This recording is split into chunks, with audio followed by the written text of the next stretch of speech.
मेरे खून के रिश्ते हैं उनसे। चमड़ा तारना भी जानते हैं, उसका जूता बनाना भी जानते हैं, उसको पहनना भी जानते हैं, उसको सर में मारना भी जानते हैं। फांसी करा दो चंद्रशेखर को, दोबारा से कोई मुकदमा करके घटना करके उसमें राशुका लगा के भेज दो, मूंछों पे ताव बरकरार रहेगा। 5 अगस्त को चंद्रशेखर रावण ने एक ट्वीट करते हुए लिखा था, भीम आर्मी और आजाद समाज पार्टी आज यानी 5 अगस्त 2020 को बहुजनों को देश का शासक बनाने का संकल्प करती है।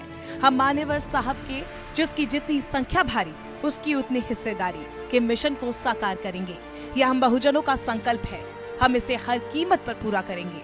जय भीम। ये ट्वीट ये बतलाने को काफी है कि चंद्रशेखर आजाद रावण किस तरह की राजनीति करते हैं।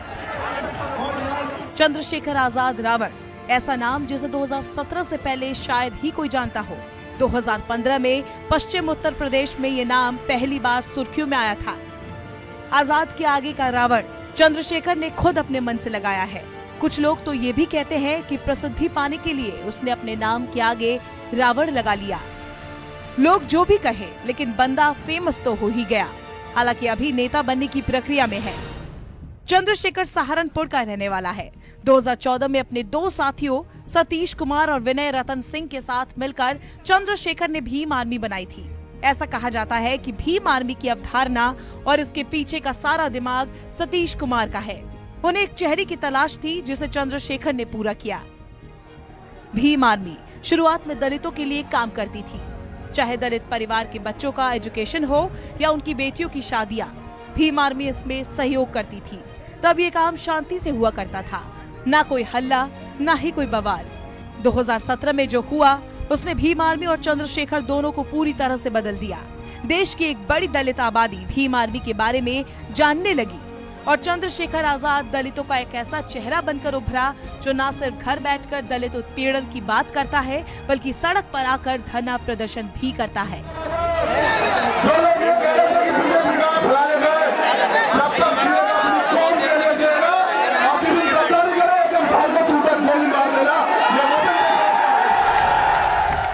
चंद्रशेखर का जन्म सहारनपुर में चटमलपुर के पास ढक्कुली गांव में हुआ था। चंद्रशेखर की जिंदगी में धड़कुली गांव का खासा महत्व है। 2015 में इसी गांव के बाहर चंद्रशेखर ने एक बोर्ड लगाया था जिसमें धड़काली वेलकम टू यू ग्रेट चमार्स लिखा था। रावण के इस कदम से गांव में दलितों और ठाकुर के बीच तनाव पैदा हो गया था। चंद्रशेखर की सुर्खियां बटोरने और एक दलित युवा नेता बनने की कहानी यहीं से शुरू होती है। चंद्रशेखर की पूरी कहानी जानने से पहले उस घटना को जानना जरूरी है जहां से चंद्रशेखर की शुरुआत हुई। 5 मई 2017 को सहारनपुर से 25 किलोमीटर दूर शब्बीरपुर गांव में राजपूतों और दलितों के बीच संघर्ष हुआ। इसमें 25 दलितों के घर जला दिए गए और एक शख्स की मौत भी हुई। हिंसा के विरोध में दलितों ने प्रदर्शन किया। पुलिस ने 37 लोगों को जेल में डाल दिया। 300 लोगों के खिलाफ मुकदमा दर्ज किया गया। चंद्रशेखर ने अपनी ताकत दिखाते हुए दिल्ली के जंतर मंतर पर पुलिसिया कार्रवाई के खिलाफ प्रदर्शन किया था। इस दौरान रावण ने 37 निर्दोष दलितों की रिहाई की मांग की। साथ ही कहा कि अगर इन्हें रिहा किया जाता है तो मैं आत्मसमर्पण कर दूंगा। तो 4 बंदी से पूछा आपका भाई क्योंकि यहाँ तुम्हारे बीच में आना था, कायर नहीं हुआ। देहरादून से लॉ की पढ़ाई करने वाले चंद्रशेखर खुद को रावण कहलाना पसंद करते हैं। चंद्रशेखर इसके पीछे की वजह भी बताते हैं। वो कहते हैं रावण अपनी बहन शूर्पणखा के अपमान के कारण सीता को उठा लाता है, लेकिन उनको भी सम्मान के साथ रखता है। भले ही रावण का नकारात्मक चित्रण किया जाता रहा हो, लेकिन जो व्यक्ति अपनी बहन के सम्मान के लिए लड़ सकता हो और अपना सब कुछ दांव पर लगा सकता हो, वो गलत कैसे हो सकता है। चंद्रशेखर को अब तक किसी चुनाव में सफलता नहीं मिली है, लेकिन राजनीतिक तौर पर यूपी की सियासत में खासकर पश्चिमी उत्तर प्रदेश में वो हाल के दिनों में दलितों के रहनुमा बनकर उभरे हैं। मायावती बेशक दलितों की सबसे बड़ी नेता है, लेकिन 2014 के लोकसभा चुनाव के बाद लगातार उनका ग्राफ गिरता जा रहा है। बीजेपी और कांग्रेस को सियासी तौर पर तब फायदा होगा जब मायावती कमजोर होंगी। फिलहाल चंद्रशेखर के मुकाबले मायावती के सामने ऐसा कोई भी दलित नेता नहीं है जिसकी इतनी फैन फॉलोइंग हो। 2019 के लोकसभा चुनाव से ठीक 1 महीने पहले योगी सरकार द्वारा रावण को रिहा करना उनकी ताकत को दिखाता है। रावण रासुका लगने के कारण जेल में बंद थे। कांग्रेस की प्रियंका गांधी को भी मेरठ के उस सरकारी अस्पताल तक जाना पड़ा जहां चंद्रशेखर भर्ती थे। इशारा साफ है कि मायावती को छोड़कर सभी सियासी दलों को रावण का साथ चाहिए। कुछ राजनीतिक पार्टियां खुलकर ऐसा कर रही है तो कुछ सामने नहीं आना चाहती।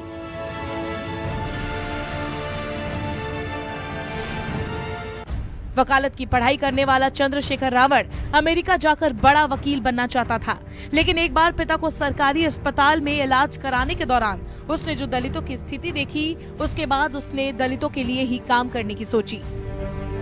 देश भर में दलितों की कुल आबादी 25,09,61,940 है। 2011 की जनगणना के मुताबिक देश की कुल आबादी में 24.4% हिस्सेदारी दलितों की है। ये आंकड़े चंद्रशेखर के दिमाग में जरूर होंगे और इन आंकड़ों का अंकगणित भारत की सभी सियासी पार्टियों को भी मालूम है। यूपी की सियासत में सभी दलों को ये मालूम है कि मायावती को जितना नुकसान होगा उन्हें उतना ही फायदा, और मायावती तभी कमजोर होंगी जब चंद्रशेखर मजबूत होगा।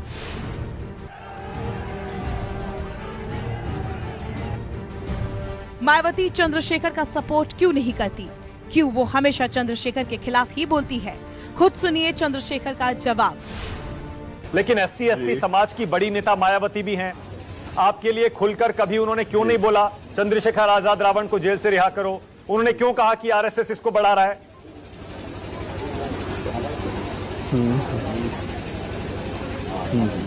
देखिए ऐसा है ना मित्र मेरे, मैं जेल में था और मुझे पता नहीं मेरे बारे में किसने क्या बोला, मुझे तो अभी आके धीरे धीरे पता लगेगा ना। दूसरी बात, अगर उन्होंने कुछ कहा भी है, वो एक राजनीतिक लड़ाई लड़ रही, राजनीतिक मिशन में, ना कि सामाजिक मिशन में, और मैं एक सामाजिक मिशन में हूँ, तो राजनीतिक मिशन के लोग मेरा विरोध करे समझ आता है। अगर बुआ जी ने कुछ कहा है ऐसा, तो मैं सुनने का प्रयास करूंगा बुआ जी ने क्या कहा है, फिर मैं प्रयास करूंगा अगर बुआ जी को मुझसे कोई शिकायत है कुछ, तो मैं उसे दूर भी करने का काम करूंगा, क्योंकि मैं तो राजनीतिक लड़ाई लड़ ही नहीं रहा हूँ। मेरे खून के रिश्ते हैं उनसे, भाई वो जिस समाज से, मैं भी उसी समाज से हूँ, मेरी बुआ है वो, मैं भतीजा उनका प्यार मेरे प्रति बहुत ज्यादा है। गुस्से में कुछ कह दिया, किसी कहे से कुछ कह दिया, क्योंकि उनके आसपास अच्छा माहौल है ना, बहुत जिम्मेदार लोगों का माहौल है। क्या पता उन्होंने कह दिया हो कि चलो अपने भतीजे को कुछ कह दो। एक दलित नेता के साथ साथ चंद्रशेखर की छवि एक ऐसे नेता की भी है जो अपने विवादित बयान देकर सुर्खियों में रहना चाहता है। राजस्थान चुनाव के दौरान CM योगी ने भगवान हनुमान को दलित बताया था। चंद्रशेखर ने इस मामले में कहा, अगर बजरंगबली दलित है तो देश के सभी हनुमान मंदिरों पर दलितों को कब्जा करना चाहिए। ऐसे ही चंद्रशेखर ने एक और विवादित बयान देते हुए कहा था, जिस दिन देश के संविधान पर आंच आई उस दिन भीमा कोरेगांव दोहरा देंगे। 1 जनवरी 2018 को महाराष्ट्र के पुणे जिले में भीमा कोरेगांव युद्ध की 220 बरसी के दौरान हिंसा हुई थी। चंद्रशेखर को ये बात समझ आ चुकी है कि सिर्फ दलितों को लेकर राजनीति नहीं की जा सकती, तभी तो उन्होंने NRC और CAA के विरोध में खुलकर रैली की और गिरफ्तार भी हुए। 20 दिसंबर को NRC CAA के खिलाफ जामा मस्जिद से जंतर मंतर तक विरोध रैली निकालने की परमिशन देने से दिल्ली पुलिस ने इनकार कर दिया। बावजूद इसके चंद्रशेखर जामा मस्जिद पहुंचे। पुलिस को चकमा देते हुए वो किसी तरह बच निकले। इसके अगले दिन जामा मस्जिद से गिरफ्तार करके उन्हें 14 दिन की न्यायिक हिरासत में भेज दिया गया। इस पूरे आंदोलन में चंद्रशेखर ने दिखाया कि वो सिर्फ दलितों के लिए ही नहीं बल्कि देश के मुस्लिम समुदाय के लिए भी लड़ने को तैयार है। इस पूरे आंदोलन में चंद्रशेखर की भूमिका को पाकिस्तान के अखबार द डॉन ने प्रमुखता से छापा था और चंद्रशेखर रावण को दलित यूथ आइकॉन बताया था। अक्सर चंद्रशेखर की मूंछों को लेकर सवाल किया जाता है। उन्होंने सोशल मीडिया पर एक कैंपेन भी चलाया था कि सभी दलित युवा मूंछों पर ताव रखते हुए फोटो अपलोड करें। अपनी मूंछ पर ताव को लेकर क्या कहते हैं रावण, सुनिए। आपकी लोकप्रियता है, युवा जो है वो आपको बहुत फॉलो करते हैं, और आपकी ये जो मूंछों पर जब ताव दे के चश्मा पहन के जो फोटो खिंचवाते हैं वो बड़ी लोकप्रिय हो रही है। अच्छा, ये हाँ, ये तो भैया हमारे यहाँ खानदानी है, तो अभी में ऊंचे लोगों ने वो करवा दी। हमारी तो दलितों पे तो पुरानी है पगड़ी, और ये अभी तो लागू कर रहे हैं ना पुराना कल्चर। ये कहते हैं ना कि पुराने कल्चर में, जब पुराना कल्चर लागू कर रहे हैं, चमार, वाल्मीकि, कुर्मी, कोरी, धोबी, जो इनके काम है, कहते हैं अपने अपने काम करो। मैं कह रहा हूँ चमड़ा तारना भी जानते हैं, उसका जूता बनाना भी जानते हैं, उसको पहनना भी जानते हैं, उसको सर में मारना भी जानते हैं, सब कुछ जानते हैं। अभी हम उसको देख रहे हैं ना कौन सा काम सही रहेगा। कोई घबराने की बात नहीं, मूंछे पे ताव बरकरार रहेगा। मैं आपके माध्यम से कहना चाहता हूं, फांसी करा दो चंद्रशेखर को, दोबारा से कोई मुकदमा करके घटना करके उसमें राशुका लगा के भेज दो, मूंछों पे ताव बरकरार रहेगा, झुकने का मतलब नहीं बनता है। बहुजन मूवमेंट के साथ खड़ा हुआ हूँ, ईमानदारी से खड़ा हुआ हूँ, ईमानदार लोगों से उम्मीद करता हूँ कि वो साथ दे और लड़ता रहूंगा आखिरी सांस तक। देश की राजनीतिक व्यवस्था में दलितों को समुचित प्रतिनिधित्व दिलाने के लिए रिजर्वेशन का प्रावधान किया गया है। इनके लिए लोकसभा और राज्यों की विधानसभाओं में सीटें रिजर्व है। 543 सदस्यीय लोकसभा में 84 सीटें एससी समुदाय के लिए आरक्षित है, जबकि 47 सीटें एसटी के लिए। सभी राज्यों की विधानसभा की बात की जाए तो 607 विधानसभा सीटें एससी के लिए रिजर्व है और 554 सीटें एसटी के लिए। ऐसा नहीं है कि चंद्रशेखर आजाद रावण जो लड़ाई लड़ रहा है वो आज से पहले किसी ने नहीं लड़ा हो। बदलाव एक स्वाभाविक प्रक्रिया है जो निरंतर चलता रहता है। चंद्रशेखर रावण को कुछ लोग बदलाव की तरह देख रहे हैं, एक ऐसा बदलाव जो दलित राजनीति में नया है। पहले ये लड़ाई संसद और विधानसभाओं में लड़ी जाती थी, रावण ने इसे सड़क पर ला दिया। दलितों के उत्थान में रावण की जो विचारधारा है उसमें एक प्रकार की आक्रामकता है जिसे दलितों की एक बड़ी युवा आबादी पसंद कर रही है। चंद्रशेखर की तरह एक और युवा नेता है गुजरात का, जिग्नेश मेवानी नाम है उसका। दलितों की लड़ाई लड़ता है लेकिन बिना बवाल के, बिना कोई शोर शराबे के।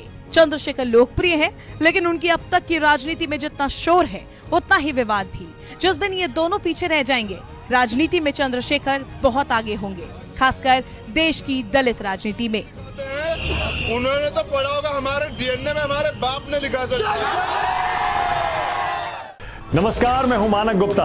अगर आपको हमारा ये वीडियो पसंद आया हो तो इसे लाइक और शेयर जरूर करें और हाँ, हमें सब्सक्राइब और फॉलो करना ना भूलें ताकि आप देश और दुनिया की कोई खबर मिस ना करें। तो जुड़े रहिए हमारे साथ और देखते रहिए न्यूज़ 24। अगर बुआ जी ने कुछ कहा है ऐसा तो मैं सुनने का प्रयास करूंगा बुआ जी ने क्या कहा है। मेरे खून के रिश्ते हैं उनसे, चमड़ा तारना भी जानते हैं, उसका जूता बनाना भी जानते हैं, उसको पहनना भी जानते हैं, उसको सर में मारना भी जानते हैं। फांसी करा दो चंद्रशेखर को, दोबारा से कोई मुकदमा करके घटना करके उसमें राशुका लगा के भेज दो, मूंछों पे ताव बरकरार रहेगा। 5 अगस्त को चंद्रशेखर रावण ने एक ट्वीट करते हुए लिखा था, भीम आर्मी और आजाद समाज पार्टी आज यानी 5 अगस्त 2020 को बहुजनों को देश का शासक बनाने का संकल्प करती है। हम मान्यवर साहब के जिसकी जितनी संख्या भारी उसकी उतनी हिस्सेदारी के मिशन को साकार करेंगे। यह हम बहुजनों का संकल्प है, हम इसे हर कीमत पर पूरा करेंगे। जय भीम। ये ट्वीट ये बतलाने को काफी है कि चंद्रशेखर आजाद रावण किस तरह की राजनीति करते हैं। चंद्रशेखर आजाद रावण ऐसा नाम जिसे 2017 से पहले शायद ही कोई जानता हो। 2015 में पश्चिम उत्तर प्रदेश में ये नाम पहली बार सुर्खियों में आया था। आजाद के आगे का रावण चंद्रशेखर ने खुद अपने मन से लगाया है। कुछ लोग तो ये भी कहते हैं कि प्रसिद्धि पाने के लिए उसने अपने नाम के आगे रावण लगा लिया। लोग जो भी कहे, लेकिन बंदा फेमस तो हो ही गया। हालांकि अभी नेता बनने की प्रक्रिया में है।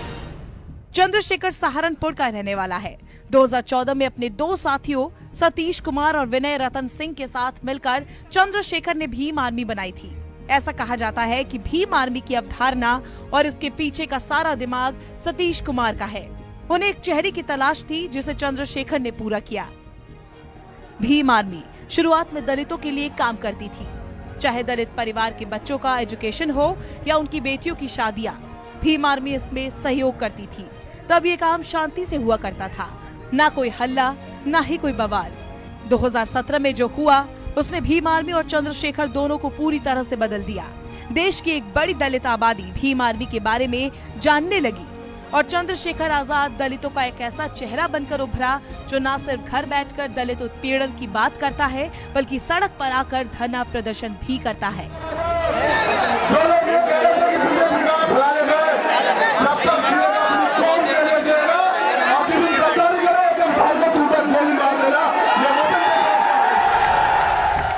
चंद्रशेखर का जन्म सहारनपुर में चटमलपुर के पास ढक्कुली गांव में हुआ था।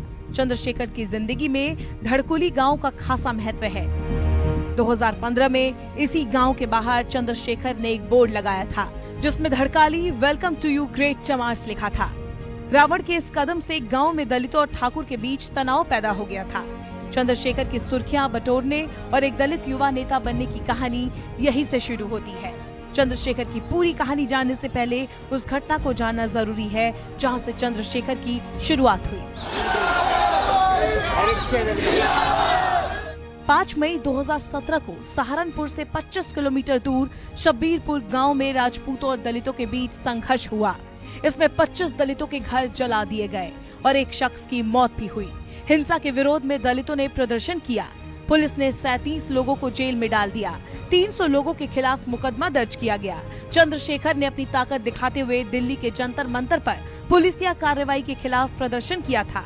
इस दौरान रावण ने 37 निर्दोष दलितों की रिहाई की मांग की।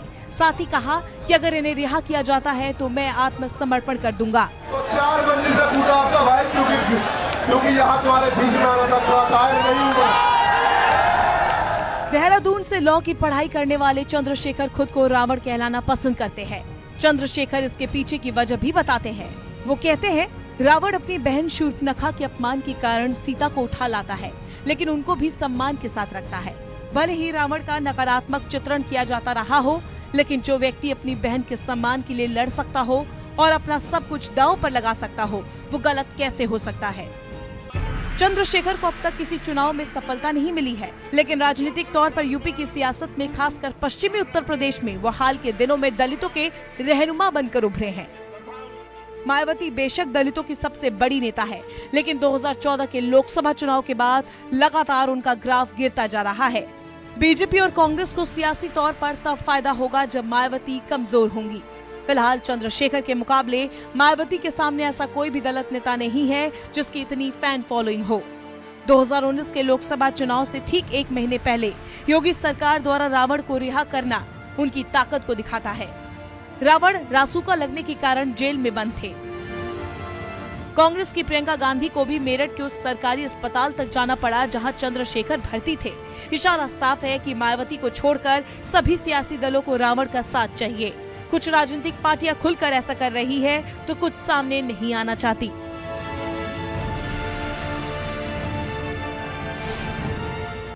वकालत की पढ़ाई करने वाला चंद्रशेखर रावण अमेरिका जाकर बड़ा वकील बनना चाहता था, लेकिन एक बार पिता को सरकारी अस्पताल में इलाज कराने के दौरान उसने जो दलितों की स्थिति देखी, उसके बाद उसने दलितों के लिए ही काम करने की सोची।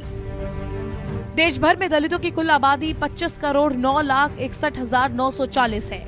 2011 की जनगणना के मुताबिक देश की कुल आबादी में 24.4% हिस्सेदारी दलितों की है। ये आंकड़े चंद्रशेखर के दिमाग में जरूर होंगे और इन आंकड़ों का अंकगणित भारत की सभी सियासी पार्टियों को भी मालूम है। यूपी की सियासत में सभी दलों को ये मालूम है कि मायावती को जितना नुकसान होगा उन्हें उतना ही फायदा, और मायावती तभी कमजोर होंगी जब चंद्रशेखर मजबूत होगा।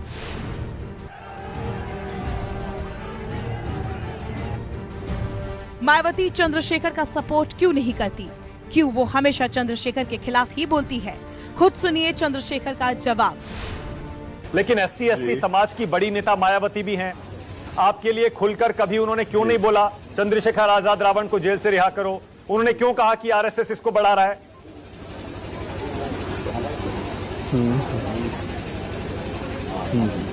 देखिए ऐसा है ना मित्र मेरे, मैं जेल में था और मुझे पता नहीं मेरे बारे में किसने क्या बोला, मुझे तो अभी आके धीरे धीरे पता लगेगा ना। दूसरी बात, अगर उन्होंने कुछ कहा भी है, वो एक राजनीतिक लड़ाई लड़ रही, राजनीतिक मिशन में, ना कि सामाजिक मिशन में, और मैं एक सामाजिक मिशन में हूँ। तो राजनीतिक मिशन के लोग मेरा विरोध करे समझ आता है। अगर बुआ जी ने कुछ कहा है ऐसा, तो मैं सुनने का प्रयास करूंगा बुआ जी ने क्या कहा है, फिर मैं प्रयास करूंगा अगर बुआ जी को मुझसे कोई शिकायत है कुछ, तो मैं उसे दूर भी करने का काम करूंगा, क्योंकि मैं तो राजनीतिक लड़ाई लड़ ही नहीं रहा हूँ। मेरे खून के रिश्ते हैं उनसे भाई, वो जिस समाज से, मैं भी उसी समाज से हूँ, मेरी बुआ है वो, मैं भतीजा उनका, उनका प्यार मेरे प्रति बहुत ज्यादा है। गुस्से में कुछ कह दिया, किसी कहे से कुछ कह दिया, क्योंकि उनके आसपास अच्छा माहौल है ना, बहुत जिम्मेदार लोगों का माहौल है। क्या पता उन्होंने कह दिया हो कि चलो अपने भतीजे को कुछ कह दो। एक दलित नेता के साथ साथ चंद्रशेखर की छवि एक ऐसे नेता की भी है जो अपने विवादित बयान देकर सुर्खियों में रहना चाहता है। राजस्थान चुनाव के दौरान CM योगी ने भगवान हनुमान को दलित बताया था। चंद्रशेखर ने इस मामले में कहा, अगर बजरंगबली दलित है तो देश के सभी हनुमान मंदिरों पर दलितों को कब्जा करना चाहिए। ऐसे ही चंद्रशेखर ने एक और विवादित बयान देते हुए कहा था, जिस दिन देश के संविधान पर आंच आई उस दिन भीमा कोरेगांव दोहरा देंगे। 1 जनवरी 2018 को महाराष्ट्र के पुणे जिले में भीमा कोरेगांव युद्ध की 220 बरसी के दौरान हिंसा हुई थी। चंद्रशेखर को ये बात समझ आ चुकी है कि सिर्फ दलितों को लेकर राजनीति नहीं की जा सकती। तभी तो उन्होंने एनआरसी और सीए के विरोध में खुलकर रैली की और गिरफ्तार भी हुए। 20 दिसंबर को एनआरसी सीए के खिलाफ जामा मस्जिद से जंतर मंतर तक विरोध रैली निकालने की परमिशन देने से दिल्ली पुलिस ने इनकार कर दिया। बावजूद इसके चंद्रशेखर जामा मस्जिद पहुंचे। पुलिस को चकमा देते हुए वो किसी तरह बच निकले। इसके अगले दिन जामा मस्जिद से गिरफ्तार करके उन्हें 14 दिन की न्यायिक हिरासत में भेज दिया गया। इस पूरे आंदोलन में चंद्रशेखर ने दिखाया कि वो सिर्फ दलितों के लिए ही नहीं बल्कि देश के मुस्लिम समुदाय के लिए भी लड़ने को तैयार है। इस पूरे आंदोलन में चंद्रशेखर की भूमिका को पाकिस्तान के अखबार द डॉन ने प्रमुखता से छापा था और चंद्रशेखर रावण को दलित यूथ आइकॉन बताया था। अक्सर चंद्रशेखर की मूंछों को लेकर सवाल किया जाता है। उन्होंने सोशल मीडिया पर एक कैंपेन भी चलाया था कि सभी दलित युवा मूंछों पर ताव रखते हुए फोटो अपलोड करें। अपनी मूंछ पर ताव को लेकर क्या कहते हैं रावण, सुनिए। आपकी लोकप्रियता है, युवा जो है वो आपको बहुत फॉलो करते हैं और आपकी ये जो मूंछों पर जब ताव दे के चश्मा पहन के जो फोटो खिंचवाते हैं वो बड़ी लोकप्रिय हो रही है। अच्छा, ये हाँ, ये तो भैया हमारे खानदानी है, तो अभी में ऊंचे लोगों ने वो करवा दी। हमारी तो दलितों पे तो पुरानी है पगड़ी और ये अभी तो लागू कर रहे हैं ना पुराना कल्चर। ये कहते हैं ना कि पुराने कल्चर में, जब पुराना कल्चर लागू कर रहे हैं, चमार, वाल्मीकि, कुर्मी, कोरी, धोबी, जो जो इनके काम है, कहते हैं अपने अपने काम करो। मैं कह रहा हूं चमड़ा तारना भी जानते हैं, उसका जूता बनाना भी जानते हैं, उसको पहनना भी जानते हैं, उसको सर में मारना भी जानते हैं, सब कुछ जानते हैं। अभी हम उसको देख रहे हैं ना कौन सा काम सही रहेगा। कोई घबराने की बात नहीं, मूंछे पे ताव बरकरार रहेगा।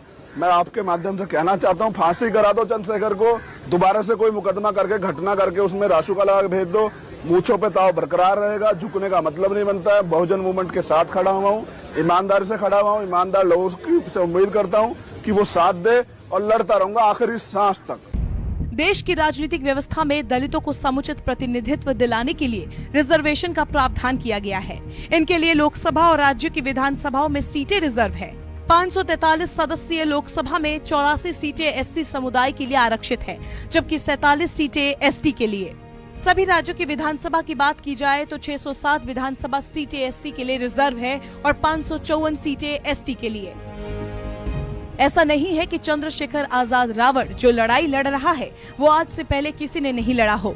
बदलाव एक स्वाभाविक प्रक्रिया है जो निरंतर चलता रहता है। चंद्रशेखर रावण को कुछ लोग बदलाव की तरह देख रहे हैं, एक ऐसा बदलाव जो दलित राजनीति में नया है। पहले ये लड़ाई संसद और विधानसभाओं में लड़ी जाती थी, रावण ने इसे सड़क पर ला दिया।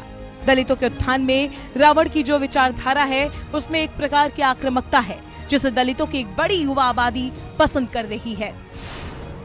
चंद्रशेखर की तरह एक और युवा नेता है गुजरात का, जिग्नेश मेवानी नाम है उसका। दलितों की लड़ाई लड़ता है लेकिन बिना बवाल के, बिना कोई शोर शराबे के। चंद्रशेखर लोकप्रिय है लेकिन उनकी अब तक की राजनीति में जितना शोर है उतना ही विवाद भी। जिस दिन ये दोनों पीछे रह जाएंगे, राजनीति में चंद्रशेखर बहुत आगे होंगे, खासकर देश की दलित राजनीति में। उन्होंने तो पढ़ा होगा, हमारे डीएनए में हमारे बाप ने लिखा था। नमस्कार, मैं हूं मानक गुप्ता। अगर आपको हमारा ये वीडियो पसंद आया हो तो इसे लाइक और शेयर जरूर करें और हाँ, हमें सब्सक्राइब और फॉलो करना ना भूलें ताकि आप देश और दुनिया की कोई खबर मिस ना करें। तो जुड़े रहिए हमारे साथ और देखते रहिए न्यूज़ 24।